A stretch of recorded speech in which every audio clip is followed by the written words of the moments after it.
Good morning students. Continue with the next chapter of FEE. FEEचा पुढचा chapter आहे बेटा आपलं डीसी सर्किट्स.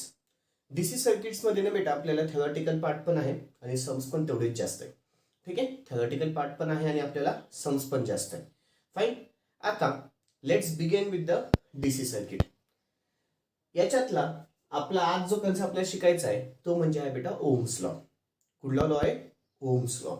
ओम्स लॉ काय म्हणतो? ओम्स लॉ काय म्हणतो बेटा? सपोज एखादा कंडक्टर असेल, मी हा एक कंडक्टर काढलेला आहे. ठीक आहे, याच्यामध्ये एक पोटेन्शियल डिफरन्स V1 असेल ह्या पॉइंटला पोटेन्शियल डिफरन्स काय असेल? V2. ठीक आहे, हा एखादा कंडक्टर आहे, लक्षात घ्या. हा एखादा काय आहे बेटा? कंडक्टर आहे. मग ओम्स लॉ काय म्हणतो? सो लॉंग म्हणजे जोपर्यंत, so long as the physical state of the conductor remains the same, so long as the physical state of a conductor so long as the physical state of a conductor remains the same, remains the same. याचं meaning काय झालं की हा जो एखादा conductor आहे याची मी physical state हलवलेली नाही, म्हणजे याला मी हलवलंच नाही, असाच्या असाच ठेवला. सो लॉंग म्हणजे जोपर्यंत फिजिकल स्टेट, हा एखादा कंडक्टर आहे त्याची फिजिकल स्टेट मी चेंज केली नाही. फिजिकल स्टेट चेंज केली नाही म्हणजे त्याला मी हलवलं नाही. मग काय होईल तेव्हा? So long as the physical state of a conductor remains the same, the potential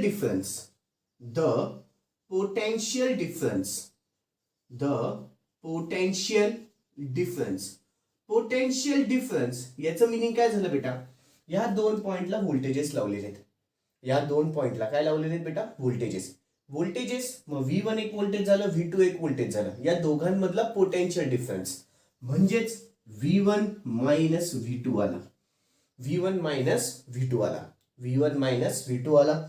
please full कॉन्सन्ट्रेशननी कन्सेप्ट ऐकाल. ओहम्स लॉ खूप खूप खूप जास्त इम्पॉर्टंट असतो. ठीक आहे, पुन्हा एकदा काय म्हणतोय? So long as the physical state of the conductor remains the same, जोपर्यंत फिजिकल स्टेट एखाद्या कंडक्टरची सेम राहते. पोटेन्शियल डिफरन्स म्हणजेच काय? व्होल्टेज. पोटेन्शियल डिफरन्स कुठे अप्लाय केलेला? Potential difference applied at the ends of the conductor. Potential difference applied at the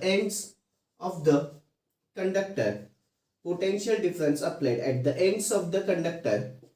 potential जो कुठलाही डिफरन्स अप्लाय केलाय, कुठे अप्लाय केलाय? कुठेही मध्यभागी चालेल का? नाही, त्याच्या दोघी टोकालाच. The potential difference applied between the ends of the conductor is, तो नाही का डायरेक्टली प्रोपोर्शनल असतो. It is directly proportional. कशाला डायरेक्टली प्रोपोर्शनल असतो माहिती का बेटा? It is directly proportional to the current flowing. It is directly proportional to the current flowing through the conductor.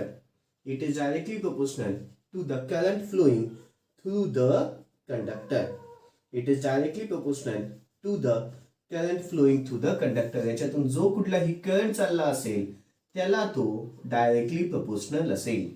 हे कोणी सांगितलं मला? ओहम्स लॉने. Ohm's law. खूप खूप खूप महत्वाचा कन्सेप्ट. पुन्हा एकदा ऐका. ठीक आहे, एकदम तोंडपाठ पाहिजे बेटा. झोपेत जरी तुम्हाला ओहम्स लॉ विचारला तरी सांगता आला पाहिजे. पुन्हा एकदा काय म्हणतो बेटा? So long as the physical state of the conductor remains the same, जोपर्यंत एखाद्या कंडक्टरची फिजिकल स्टेट सेम राहते. पोटेन्शियल डिफरन्स म्हणजेच काय? Voltage. Potential difference applied between the ends of the conductor, त्याच्या दोघी टोकाला जे कुठलाही पोटेन्शियल डिफरन्स अप्लाय केलेला असेल ते डायरेक्टली प्रोपोर्शनल असतो. कशाला बेटा? Current flowing through the conductor. It is directly proportional to the current flowing through the conductor. ठीक आहे, बरं. म्हणजेच V1 minus V2 is directly proportional to काय? V1 मायनस V2 यालाच मी एक व्होल्टेज नाव देतो. Voltage is directly proportional to the I. Directly प्रोपोर्शनलचं चिन्ह काढलं की आपण एक कॉन्स्टंट टाकत असतो, तो म्हणजे इथे रेजिस्टन्स असतो. काय असतो बेटा? Resistance. V is equal to किती आलं? IR. V म्हणजे काय? तुमचं इथे व्होल्टेज आहे. V म्हणजे व्होल्टेज आलं. I म्हणजे काय बेटा? करंट आहे. आय म्हणजे करंट आहे आणि कॅपिटल आर म्हणजे रेजिस्टन्स आहे. कॅपिटल आर म्हणजे काय बच्चा लोक? रेजिस्टन्स आहे. व्होल्टेजचं युनिट व्ही असतं, करंटचं युनिट एम्पियर असतं, रेजिस्टन्स युनिट ओहम असतं. रेजिस्टन्स युनिट काय असतं बेटा? ओहम. कळालं? खूप महत्वाचा मुद्दा तो म्हणजे कुठला बेटा? Ohms law. डीसी सर्किट मधला पहिला कन्सेप्ट. डीसी सर्किट्स मधला पहिला कन्सेप्ट. पहिला कन्सेप्ट आपला कुठला आहे बेटा? Ohms law. पहिला कन्सेप्ट आपला कुठला आहे? Ohm's law. चलो लिखा पडे लिहून घ्या.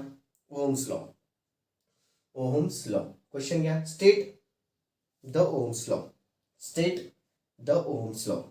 State the Ohm's law. Okay लिहून घ्या. आन्सर मध्ये so long as the physical state of the conductor remains the same. So long as the physical state of the conductor remains the same. So long as the physical state of the conductor remains the same. So long as the physical state of the conductor remains the same. The potential difference applied between the ends of the conductor. The potential difference applied between the ends of the conductor. The potential difference applied between the ends of the conductor. The potential difference applied between the ends of the conductor. The potential difference applied between the ends of the conductor is directly proportional to the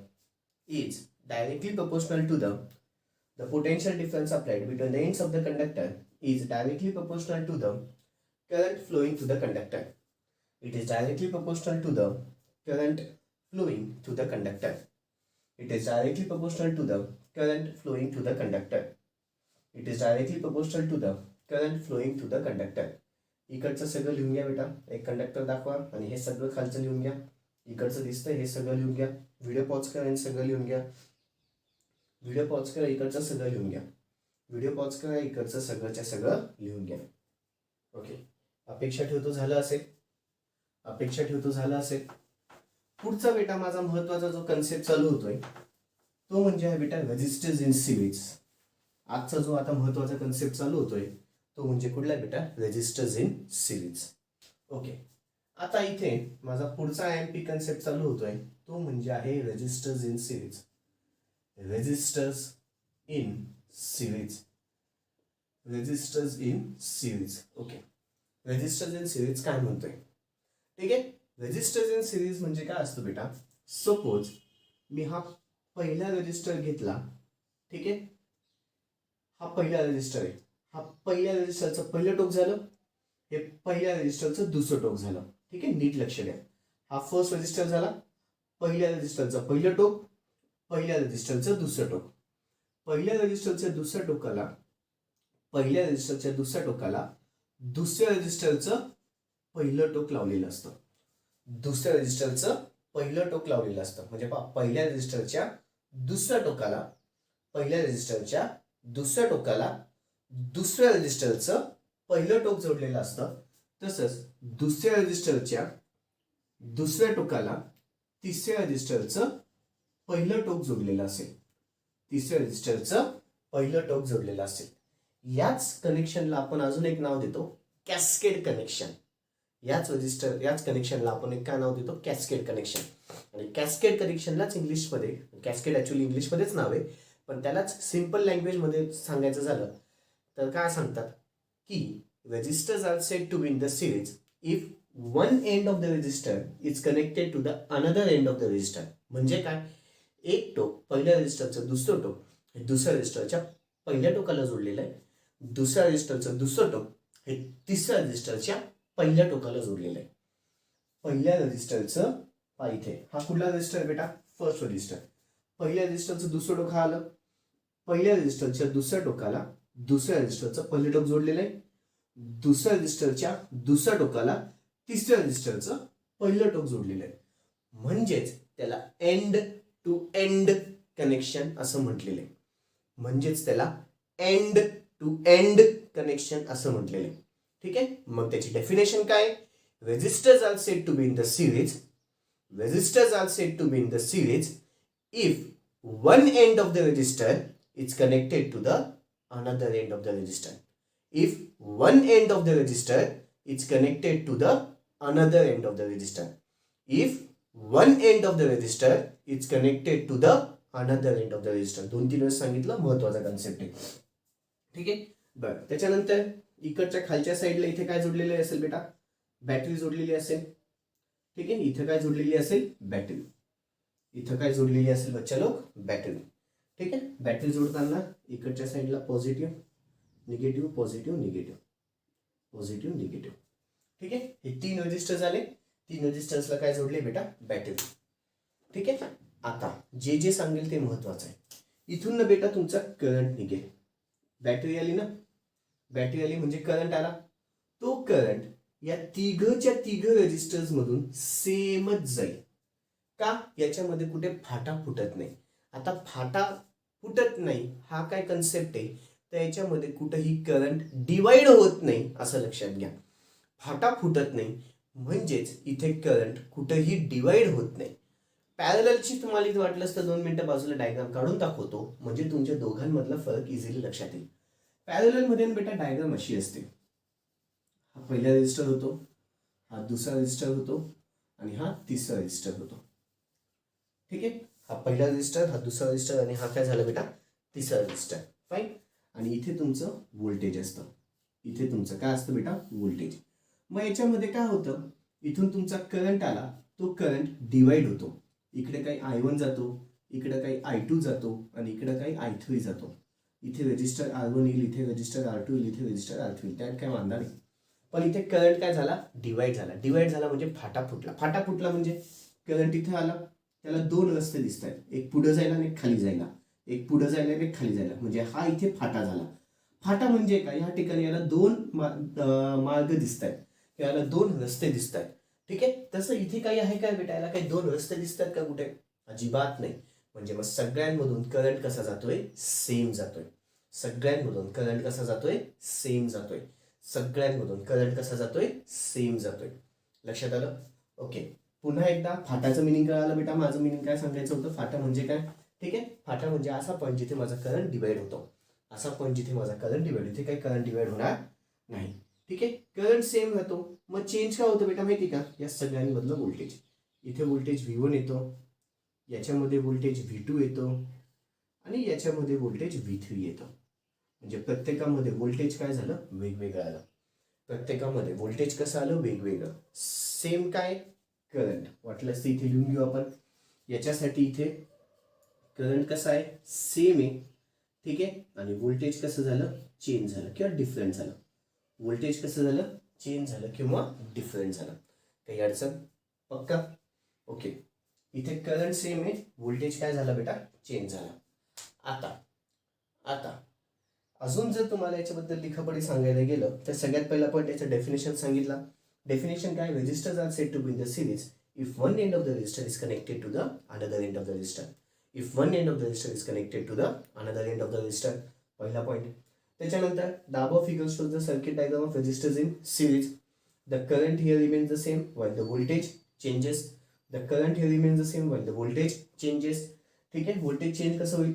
V1 is the voltage across resistor R1, V2 is the voltage across resistor R2 आणि V3 is the voltage across resistor R3. The current I, capital I is common. The current I, capital I is common. आता याच्या पुढे बेटा आपल्याला छोटंसं derivation लिहिता येईल. ठीक आहे, डेरिव्हेशन काय लिहिता येईल ते इथं बघा. ठीक आहे, डेरिव्हेशन मी इथं लिहितोय, कॉन्सन्ट्रेशन नीट ठेवा. डेरिव्हेशन इकडच्या बाजूला लिहितोय, कॉन्सन्ट्रेशन नीट ठेवा.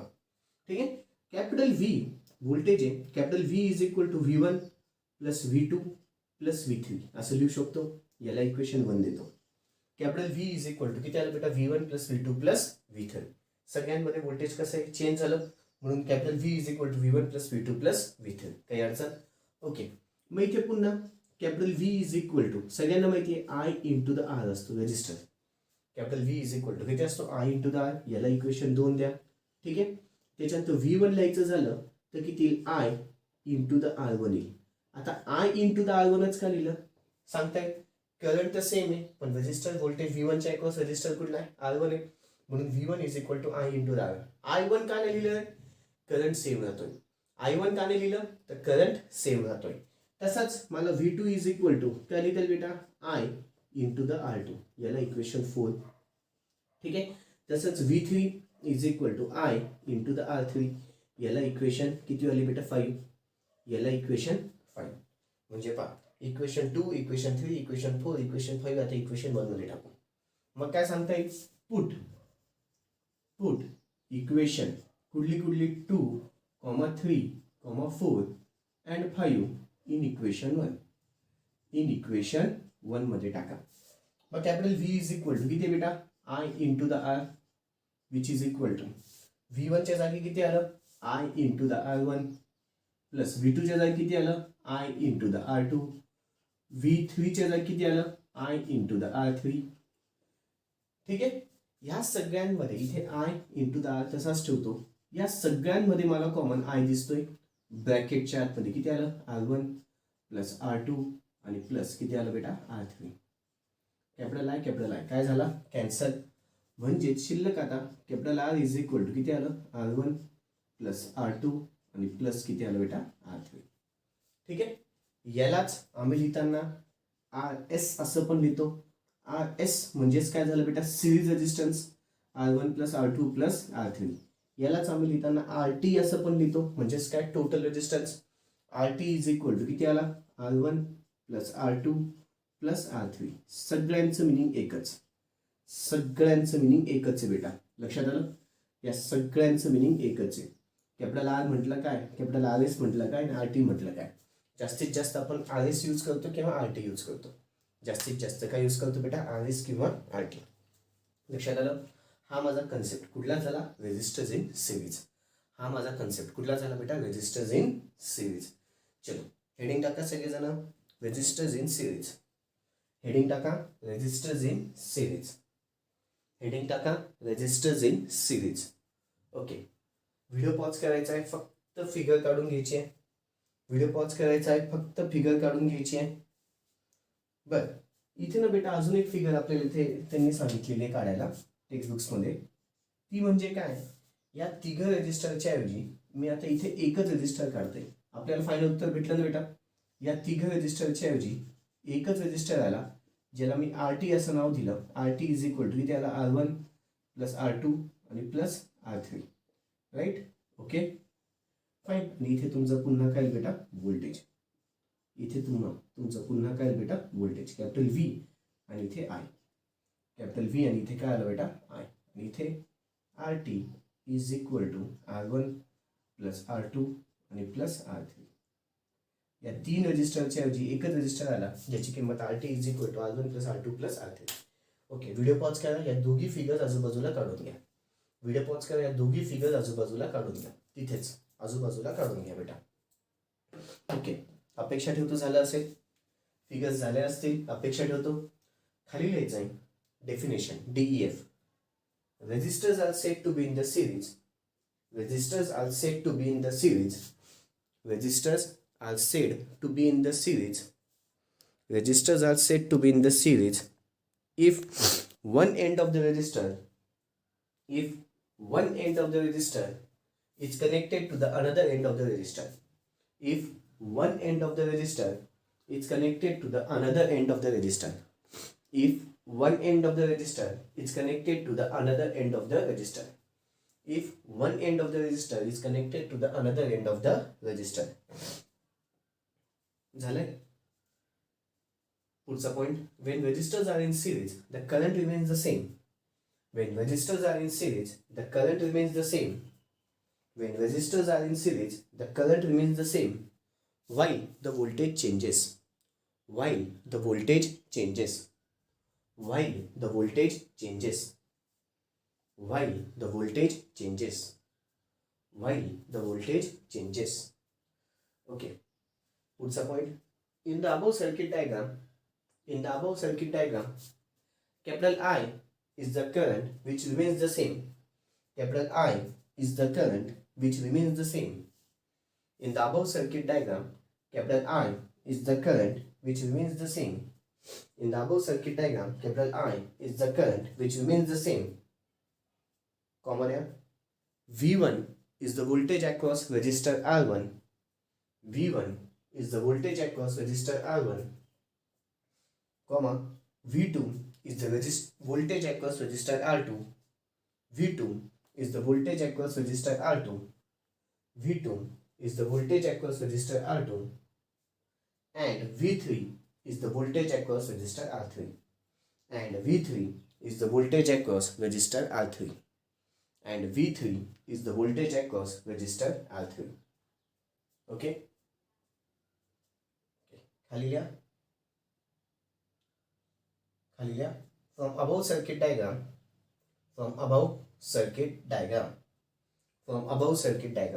आता हे सगळं लिहायचं बेटा. डेरिव्हेशन म्हणता येईल आपण याला काय म्हणता येईल डेरिव्हेशन. हे इथून ते हे सगळंचे सगळं डेरिव्हेशन लिहून काढायचं आहे. इकडची साईड बेटा हे आणि हे सगळं लिहून काढायचं आहे. हे लिहायचं आहे आणि मग इकडचं सगळं लिहायचं आहे. डेरिव्हेशन सगळंच्या सगळं लिहून काढा. डेरिव्हेशन सगळंच्या सगळं लिहून काढा. डेरिव्हेशन सगळंच्या सगळं लिहून काढा. डेरिव्हेशन सगळंच्या सगळं लिहून काढा बेटा. ओके, अपेक्षा ठेवतो झालं असेल. ओके बच्चा लोक, आता पुढे काय हे झालं बेटा. आर एस म्हणा किंवा आर टी म्हणायला. आता दोन छोटे छोटे क्वेश्चन्स आहेत. ते क्वेश्चन आहे, आधी क्वेश्चन लिहून मी त्याचा आन्सर लगेच लिहू. मग चलो एक ओळ सोडून खाली क्वेश्चन लिहा. Write the equation for finding the equivalent resistance.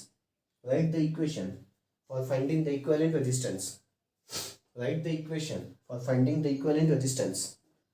Write the equation for finding the equivalent resistance when three resistors are connected in series. When three resistors are connected in series. When three resistors are connected in series. Okay. Question काय म्हणतोय? 3 resistors series मध्ये लावले त्याची equation सांग. 3 resistors series मध्ये लावले त्याची equation सांग. इथेच दिसतीये. ठीक आहे, 3 रेजिस्टर सिरीज मध्ये लावलेत. मग त्याची इक्वेशन आपण आता शेवटी काढली. R S is equal to किती असतं? R1 plus R2 plus R3. हे 3 साठी झालं. जर मी उद्या उठून तुम्हाला 4 साठी विचारलं तर काय? R S is equal to R1 plus R2 plus R3 plus R4. 2 रेजिस्टरसाठी R1 प्लस R2. 5 रेजिस्टरसाठी R S is equal to किती येईल? R1 plus R2 plus R3 plus R4 plus R5. म्हणजे 5 जेवढे रेजिस्टर वाढत जातील तेवढी ही ॲडिशन वाढत जाईल. ठीक आहे, कळालं? चलो आन्सर मध्ये लिहा. R S is equal to R1 plus R2 plus R3. R S is equal to R1 plus R2 plus R3. Okay, पुढचं बेटा. आता अजून एक पुढचा क्वेश्चन. एक ओळ सोडून खाली लिहा. Find the equivalent resistance when n resistance. Find the equivalent resistance when n resistance each of 1 ohm are connected in series. Find the equivalent resistance when n number of resistance म्हणजे कितीही लावलेत मला माहिती नाही. n म्हणजे तो संख्या किती असेल. n रेजिस्टन्सेस each of प्रत्येकाची किंमत पण दिलेली आहे. each of 1 ohm are connected in series. each of 1 ohm are connected in series. लक्ष इकडे पहिले तर. ठीक आहे, मी त्याची आर एस ची इक्वेशन लिहितो. मला काय म्हणतोय तो? n नंबर ऑफ रेजिस्टन्स किती मला माहिती नाही. मग त्याच्यासाठी किती? जसं इथे 3 असतील तर 3 लिहिले. 5 असतील तर 5 लिहिता येईल. R1 plus R2 plus R3 plus R4 plus R5. 2 असतील तर R1 प्लस R2 येईल. आता इथे तसे n नंबर ऑफ रेजिस्टन्स आहेत. मग किती येईल? R1 plus R2 plus R3 plus R4 plus R5 plus dot dot dot dot dot plus कुठपर्यंत जाईल बेटा? Rn पर्यंत. माहिती नाही. Rn, n म्हणजे काय? कितीही लांबपर्यंत जाऊ शकते ते. ठीक आहे, वाटलंस R4 पर्यंत लिहिलं तरी चालेल. आणि मग dot dot dot dot dot dot dot plus पुढे काय लिहून टाकतील बेटा? Rn. प्लस पुढे काय लिहिता येईल? Rn. मग असे each of 1 ohm. each of किती आहे बेटा? 1 ohm. मग R S is equal to किती? R1 ची किंमत 1, R2 ची किंमत 1, R3 ची किंमत 1, R4 ची किंमत 1 plus dot dot dot dot dot dot dot plus कुठपर्यंत बेटा? 1. किती एन नंबर ऑफ रेजिस्टन्स हे माहिती नाही. मग plus dot dot dot dot dot dot up to कुठपर्यंत बेटा? 1. हे काय लिहिता वाटलं इथे 1 लिहा किंवा इथे n टाइम्स लिहिलं तरी चालतं. इथे काय लिहिता येईल बेटा? n times. म्हणजे जेवढ्या वेळेस सांगितलंय तेवढ्या वेळेस मला ते लिहिता येईल. चलो आन्सर लिहून घ्यायचं. इथे दिसतंय हे दोघं लिहून घ्या. आन्सर लिहून घ्यायचंय हे दोघंच्या दोघं लिहून घ्या. आन्सर लिहून घ्यायचंय हे दोघंच्या दोघं लिहून घ्या. ओके, अपेक्षा ठेवतो झालं असेल. पुढचा बेटा खूप महत्वाचा कन्सेप्ट याच्यातलाच, तो म्हणजे आहे व्होल्टेज डिव्हिजन रूल. तो म्हणजे कुठला आहे बच्चा लोक? Voltage division rule. ठीक आहे, हा तुम्हाला कुठेतरी सम्स मध्ये लागतो बेटा. हा खूप महत्वाचा concept. Voltage division rule. Voltage division rule. Voltage division rule काय म्हणतो? सपोज नाही का हा एक व्होल्टेज आहे, ठीक आहे. या व्होल्टेजचं नाव आहे कॅपिटल व्ही. याच्या समोर दोन रेजिस्टर्स मी सिरीज मध्ये लावलेले आहेत बेटा. सिरीज मध्येच आहेत. फाटा कुठे फुटला आहे का? नाही. या रेजिस्टरचं नाव R1 झालं, या रेजिस्टरचं नाव R2 झालं. ठीक आहे. हे दोन रेजिस्टर लावलेत, ठीक आहे, एका कॅपिटल व्होल्टेज व्हीच्या अक्रॉस.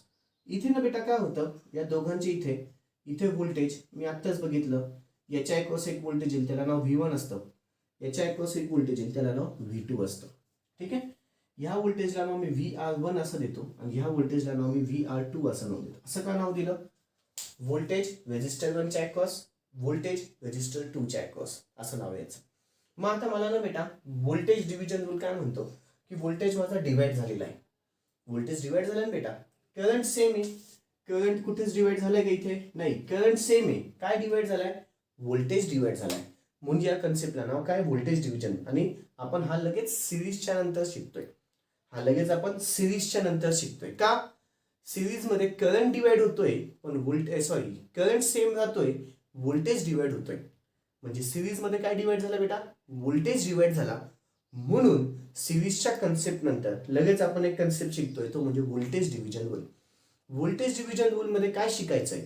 जे तू व्होल्टेज आहे, जे तू V1 V2 V3 असं लिहिलं होतं ना, त्याची किंमत तुला काढता येते. पण कधी? जर फक्त दोनच रेजिस्टर्स माझे सिरीज, 3 रेजिस्टरसाठी नाही तो नियम. तो नियम फक्त 2 रेजिस्टरसाठी आहे. तो नियम फक्त किती रेजिस्टरसाठी आहे? 2 रेजिस्टरसाठी. म्हणून इथे मी 2च रेजिस्टर काढले. याच्या अक्रॉस एक व्होल्टेज V1 आला, याच्या अक्रॉस एक व्होल्टेज V2 आला. सपोज मला VR1 त्याला नाव दिलं, याला मी VR2 नाव दिलं, तर VR1 आणि VR2 मला काढता येतो. कसं काय काढता येतो? तर लक्षात घ्या. पहिले जर मला VR1 काढायचं असेल ना, व्होल्टेज अक्रॉस रेजिस्टर 1, VR1 काढायचा असेल व्होल्टेज अक्रॉस रेजिस्टर 1, तर त्याच्या समोरचा रेजिस्टर घ्यायचा. त्याच्या समोरचा रेजिस्टर किती आहे? R1 आहे. ठीक आहे. त्याला डिवाइडेड बाय बाकी दोन रेजिस्टरची बेरीज. Into the total voltage V. Simple. ठीक आहे. पुन्हा एकदा काय केलं बेटा? VR1 इज इक्वल टू याच्या समोरचा रेजिस्टर R1 आहे, त्याला divided by R1 plus R2 into the total voltage V. तसाच मग गेसिंग्स करा. VR2 ची किंमत काय येईल? VR2 त्याच्या समोरचा रेजिस्टर किती आला बेटा? R2, त्याला डिवाइडेड बाय खाली किती आलं? R1 प्लस R2, त्याला गुणिले टोटल व्होल्टेज. काय आलं बेटा? Total voltage. हे काय झालं तुमचं? VR2. VR2. हा माझा खूप महत्वाचा कन्सेप्ट आहे, तो म्हणजे voltage division rule. Voltage division rule हा सिरीजच्या नंतरच घेतला जातो. का? सिरीज मध्ये माझं व्होल्टेज डिवाइड होतो. ते डिवाइड झालेलं व्होल्टेज आपल्याला काढता येतं. कळालं बेटा? व्हिडिओ पॉज करायचा आहे, शांततेमध्ये व्होल्टेज डिव्हिजन रूल लिहून घ्यायचा आहे. व्हिडिओ पॉज करायचा आहे, शांततेमध्ये व्होल्टेज डिव्हिजन रूल लिहून घ्यायचा आहे. व्होल्टेज डिव्हिजन रूलचा कन्सेप्ट सगळ्याच्या सगळा लिहून घ्यायचा आहे. जे दिसतंय लिखापडी काहीच नाही बेटा, फक्त हे फॉर्म्युलेच आहेत त्याचे, बस, बाकी काही नाही. लिहून घ्या. हेडिंग टाका व्होल्टेज डिव्हिजन रूल आणि एवढं लिहून घ्या. ओके. अपेक्षा ठेवतो झालं असेल. आज तुमचा ओम्स लॉचा कन्सेप्ट झाला, रेजिस्टन्स इन सिरीजचा कन्सेप्ट झाला आणि व्होल्टेज डिव्हिजन रूलचा कन्सेप्ट झाला. ठीक आहे. खूप महत्त्वाचे कन्सेप्ट झाले. ओके बच्चांनो, दॅट्स ऑल. बाकीचं नेक्स्ट सेशनमध्ये. थँक्यू. Good day.